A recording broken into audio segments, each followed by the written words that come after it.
اور دشمن کا پیغام آیا کہ ہتھیار ڈال دو، تو اس وقت اپنی ماں جس کا نام اسما بنت ابی بکر ہے، 90 سال کی عمر ہے، آنکھوں کی بینائی چلی گئی، اور اس حالت میں سہارا عبداللہ بن زبیر بیٹا ہے، سہارے کی ضرورت، بڑھاپے کی لاٹھی ہے۔ اس وقت بیٹا اپنی تلوار کو میان میں رکھ کر اپنی ماں کے پاس آیا اور ماں کے سامنے 2 زانوں بیٹھ گیا اور بولا اماں،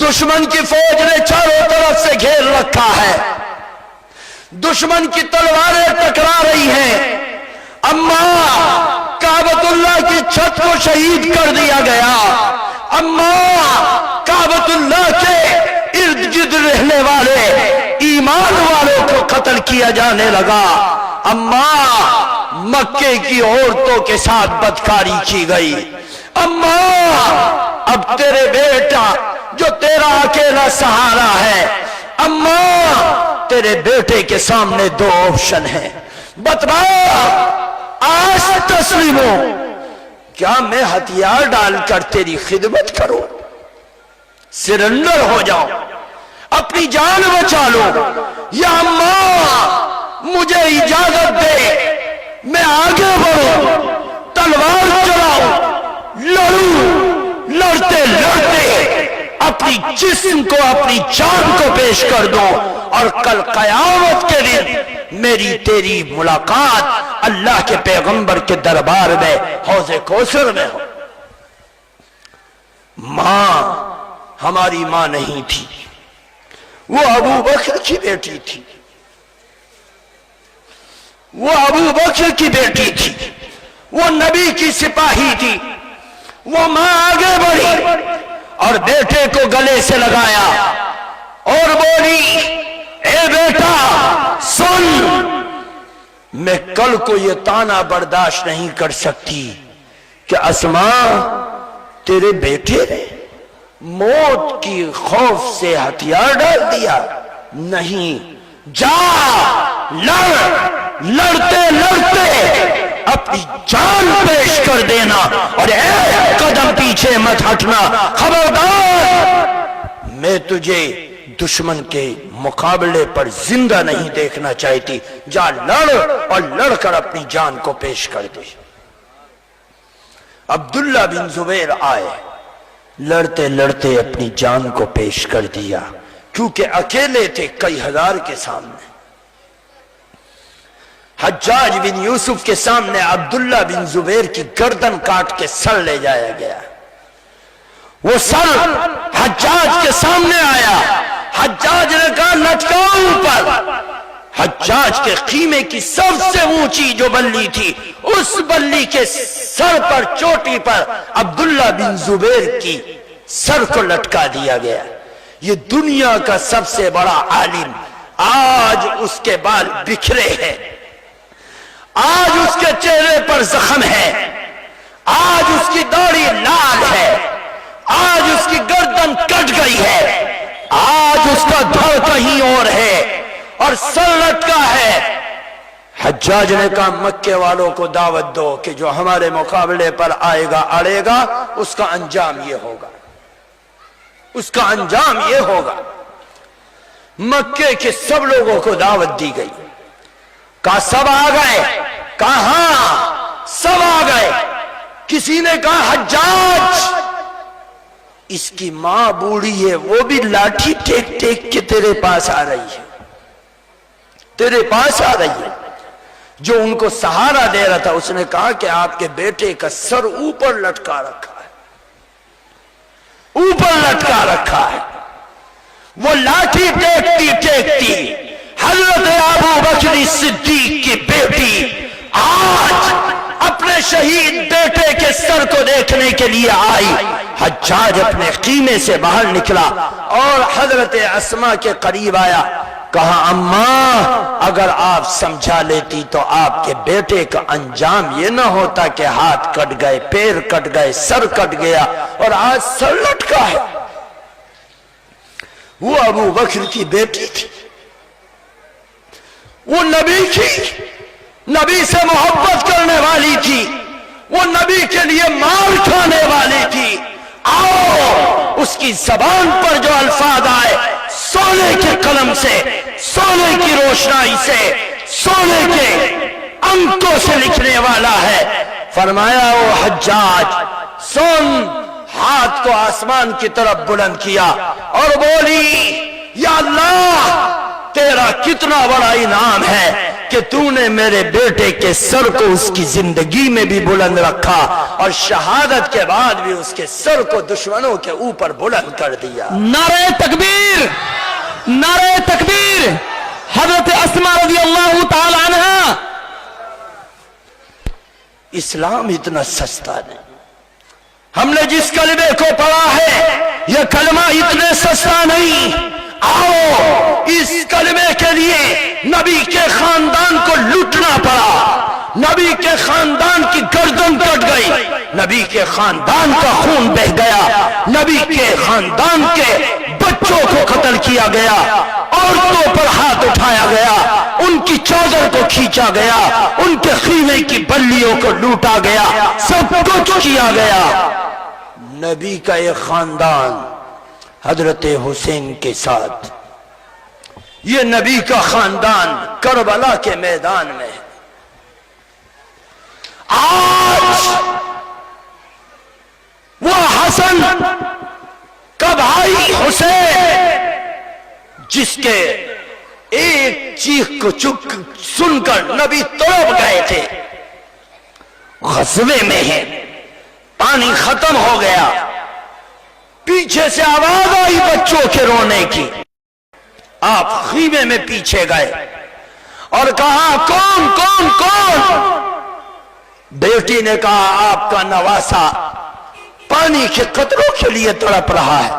آپ نے کہا لاؤ میرے پاس لاؤ، وہ آپ کی گود میں آیا، آپ نے اپنی زبان مبارک کو ان کے دہن مبارک کے اندر منہ میں ڈال دیا اور کہا میرے نواسے اس زبان کے تھوک کو چاٹتا ہے۔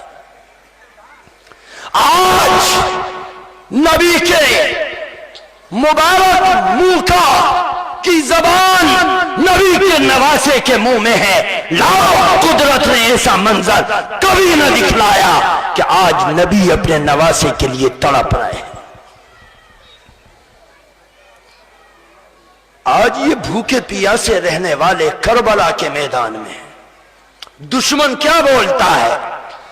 دشمن کہتا ہے ایک آپشن ہے اس کو مان لو۔ کہا کیا؟ کہ یزید کی بیعت کو قبول کر لو۔ کہا یزید کی فس کے سامنے سر نہیں جھکا کرتا، فس کے سامنے سر نہیں جھکتا، چھوڑ دو میرے راستے کو۔ دشمن نے کہا گردن نہ پھینکی، لڑائی ہوگی، تلوار فیصلہ کرے گی۔ کہا چھوڑ دو میرے راستے کو، مسلمانوں کا قتل مت کرو۔ کہا ہم نہیں جانتے، یزید کی بیعت کو قبول کر لو، بس اور کچھ نہیں چاہیے۔ کیول ان کا ایک مطالبہ تھا، ہم ہوتے اپنی جان کو بچانے کے لیے کر لیتے، لیکن نہیں، حسین نے اپنے خون کے قطروں سے لکھ کر دے دیا اے لوگوں، جھوٹ کے سامنے کبھی سر نہ جھکانا۔ اور آج نبی کے نواسے کا، فاطمہ کے لخت جگر کا، علی کے بیٹے کا اور جنت کے نوجوانوں کے سردار کا اگر سر جھک گیا تو قیامت تک کسی محدث، مفسر، فقیہ، مولوی، شیخ، مربی، مرشد، مجاہد، کسی عابد و زاہد کا سر بلند نہیں ہو سکتا۔ کہا لڑائی ہوگی، کہا لڑو۔ پانی بند کر دیا گیا، کہا وضو کا پانی تو دے دو۔ کہا نہیں، پینے کا بھی پانی نہیں ملے گا، وضو کا بھی نہیں ملے گا، پانی نہیں ملتا، پانی بند کر دیا۔ لیکن نبی کے نواسے نے اپنے سپہ سالاروں کو حکم دیا تیمم کرو اور نماز قائم کرو۔ مٹی سے تیمم کیا گیا، نماز قائم کی گئی، یہاں تک کہ 10 محرم کا دن آ گیا۔ اب تلواریں تیز ہو گئی، دھار بن گئی، دشمن سامنے آ کر ڈٹ گیا، اور نبی کا خاندان حضرت امام حسین نے لشکر کو ترتیب دیا۔ ترتیب دے کر یہ لشکر لڑ رہا ہے، لڑتے لڑتے ظہر کی نماز کا وقت آ گیا۔ ظہر کی نماز کا وقت آ گیا، اپنے سپہ سالار سالم کو بلایا اور کہا کہ جاؤ، حسین بن علی کہتا ہے کہ آؤ، ظہر کی نماز کا وقت ہو گیا، تم اور ہم اپنے میں سے کسی کو امام بنا لو یا ہم میں سے کسی کو امام منتخب کر لو، ہم سب مل کر ایک جگہ ایک امام کے پیچھے نماز ظہر ادا کریں گے۔ سپہ سالار دشمنوں کی فوج کے درمیان میں جاتا ہے اور اعلان کرتا ہے، سنو، سن لو لوگوں، کہا کیا؟ تلواریں رک گئی، کہا امام کا پیغام ہے، علی کے بیٹے کا پیغام ہے، محمد کے سپوت کا پیغام ہے، آؤ اپنے میں سے ایک امام منتخب کر لو یا ہم میں سے کسی کو امام بنا لو، جس کو تم امام چاہے بنا لو، ہم سب مل کر ایک امام کے پیچھے اپنی ظہر کی نماز کو ادا کریں گے۔ گردن کٹ رہی ہے، اب بھی نماز کی ضرورت، کھال کھچ رہی ہے، اب بھی نماز کی ضرورت، خون کے قطرے ٹپک رہے ہیں، اب بھی نماز کی ضرورت۔ ہم نے تو بریانی کھا کے نماز کو چھوڑا، ہم نے تو کھانا کھا کے نماز کو چھوڑا، ہم نے تو عیش کر کے نماز کو چھوڑا، ہم نے تو نرم گدوں پر نماز کو چھوڑا، ہم نے تو عیاشی کر کے نماز کو چھوڑا، ہم نے تو جھوٹ بول کے نماز کو چھوڑا، ہم نے تو سب عیش و آرام کر کے نماز کو ٹھکرایا، نماز کو برباد کر دیا۔ زندگی میں نماز میسر نہیں آئی، پورے دن میں 50 سجدوں کا ہم انکار کرتے ہیں، ہم ترک کرتے ہیں۔ شیطان ایک سجدے کے انکار کی وجہ سے ہمیشہ ہمیشہ کے لیے راندہ درگاہ ہو گیا۔ ہم تو ایک دن میں صبح سے لے کر شام تک 50 سجدوں کا انکار کرتے ہیں، 50 سجدوں کو ٹھکراتے ہیں۔ ہمارا کیا ہوگا؟ یہ دیکھو بھائیوں کی گردن کٹ رہی ہے، نماز قائم کرو، بیٹے کی گردن کٹ رہی ہے، نماز قائم کرو، امام کے چہرے سے لہو بہ رہا ہے، نماز قائم کرو، عورتوں کے دوپٹے چھینے جا رہے، نماز قائم کرو، برتن چھینے جا رہے، نماز قائم کرو، گھر لوٹا جا رہا، نماز قائم کرو، کربلا کے میدان میں بے سہارا کھڑے ہیں، نماز قائم کرو۔ انہوں نے کربلا کی دھول میں، مٹی میں، خون میں رہ کر بھی نماز کو ترک نہیں کیا، ہم عیاشی کے اندر نماز کو ترک کر دیتے ہیں۔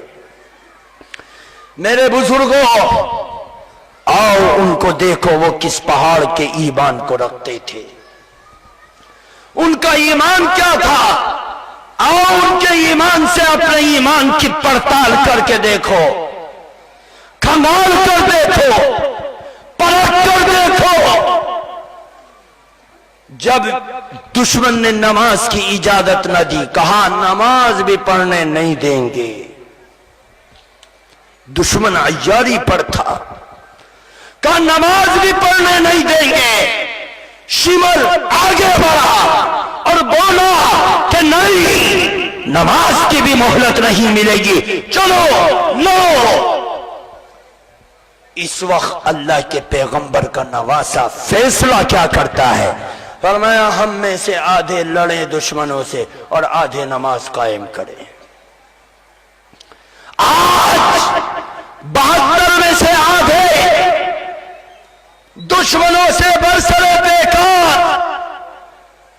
آدھے اللہ کی نماز کو سنگینوں کے سائے میں، تلواروں کی جھنگار میں نماز کو قائم کر کے امت کو، قیامت تک آنے والی انسانیت کو، مسلمانوں کو، کلمہ پڑھنے والوں کو، نبی سے آس لینے والوں کو، نبی کا نام لینے والوں کو مجھے اور تمہیں پیغام دے کر چلے گئے۔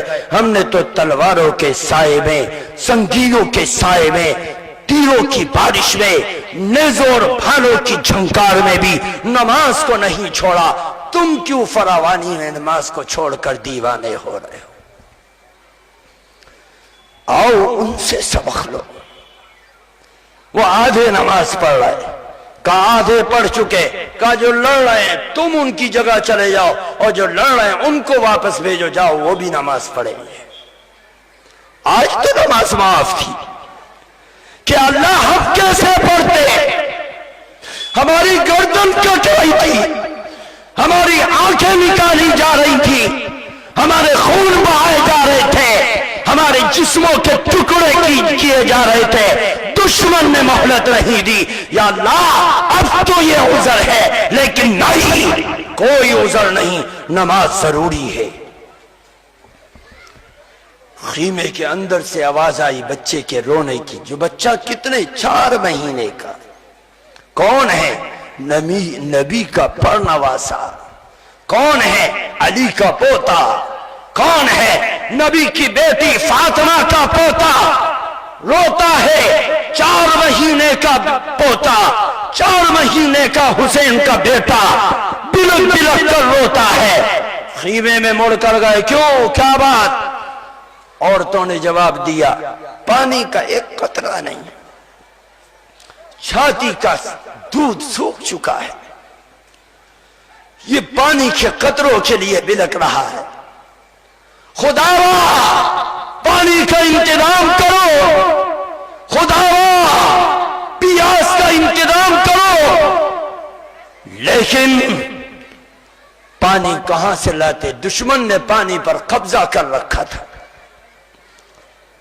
اس کا شرم نہیں تھی دشمن کے دل میں۔ اپنے 4 مہینے کے اس بیٹے کو اپنی گود میں اٹھا کر لائے، آسمان پر چمکنے والے سورج کی طرف اس کے چہرے کو کیا، اور گڑ گڑاتی آواز میں بولے، آسمان پر چمکنے والے سورج تو گواہ رہنا، نبی کے خاندان کے چھوٹے چھوٹے بچے پانی کے قطرے میں، پانی کے قطرے کے پیاسے بن کر تڑپ تڑپ کر مر رہے ہیں۔ کل قیامت کے دن گواہی دینا، اے سورج، نبی کے خاندان کے بے یار و مددگار ہونے کی تو گواہی دینا۔ یہ دشمن تو اندھے بن گئے۔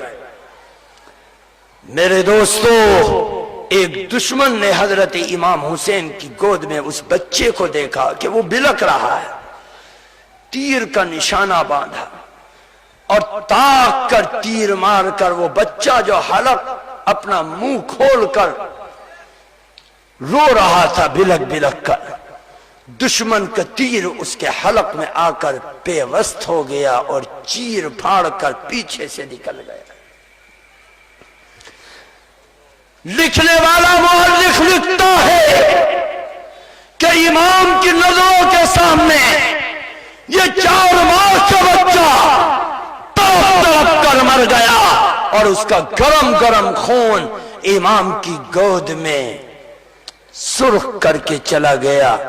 کہا لو پکڑو، اس نے بھی اپنے نبی کی ناموس اور حقانیت پر ڈٹ کر اپنی جان کو پیش کر دیا۔